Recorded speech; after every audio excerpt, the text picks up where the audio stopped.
भूतिया कहानी पढ़ने में रोचक तो होती है, लेकिन कुछ ऐसी कहानियां भी होती हैं जो हमें सीधे तौर पर प्रभावित करती है। ऐसी ही कहानी है अमावस्या। अमावस्या दरअसल अमावस्या की काली रात अच्छाई और बुराई दोनों के लिए एक अवसर होती है, जिसमें कई लोग साधनाएं करके अपनी इच्छा अनुरूप शक्तियां प्राप्त करते हैं। ऐसे ही एक भयानक अमावस्या की रात एक औरत घने जंगल के बीच घोर साधना में लगी हुई थी। जंगल के चारों तरफ भेड़ियों के चिल्लाने की आवाज आ रही थी, लेकिन बिना किसी से घबराए ये औरत अकेले मंत्रों के जाप के साथ आग जलाकर अपनी साधना कर रही थी। जैसे जैसे समय बीतता जाता है, औरत उग्र होती जाती है। वह अपनी जगह से ऊपर उठने लगती है। उसके सामने की आग उसके साथ ही ऊपर उठती जा रही थी और देखते देखते आग की लपटें आसमान को छूने लगती है और वह औरत जमीन पर नीचे गिर जाती है और कुछ ही पलों में उठकर खड़ी हो जाती है। अमावस्या की काली रात के प्रभाव की वजह से उसने रूहानी शक्तियां प्राप्त कर ली थी और अब वह तैयार थी अपना प्रतिशोध लेने के लिए। दरअसल ममता 6 माह पहले शादी करके गांव से शहर आई थी।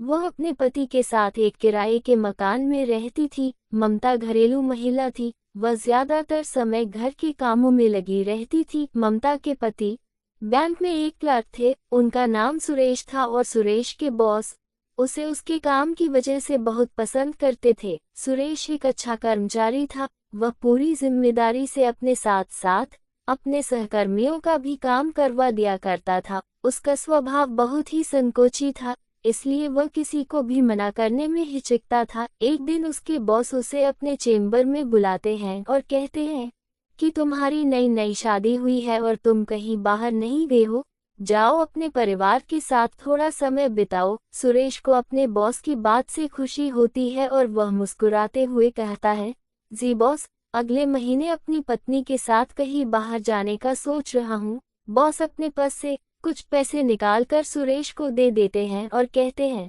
यह मेरी तरफ से तुम्हारे लिए है, जाओ मजे करो। सुरेश पैसे लेकर घर आ जाता है। घर में ममता उसके लिए खाने की तैयारी कर रही होती है। सुरेश ममता को बताता है कि बॉस ने बाहर घूमने की इजाजत दे दी है, हम अगले हफ्ते ही चलते हैं। दोनों बाहर जाने के लिए काफी उत्साहित होते हैं। सुरेश के मोबाइल में अचानक बॉस का फोन आता है और वह कहते हैं, मैंने तुम्हारे घूमने के लिए एक कार बुक की है जो तुम्हें अच्छे से सारी जगह घुमाएगी। सुरेश अपने बॉस को धन्यवाद देता है और कहता है, बॉस आप क्यों परेशान हो रहे हैं, हम खुद ट्रेन से चले जाते हैं।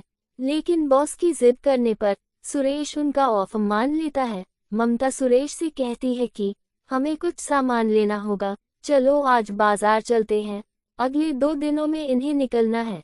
इसलिए सुरेश बाजार जाने को तैयार हो जाता है।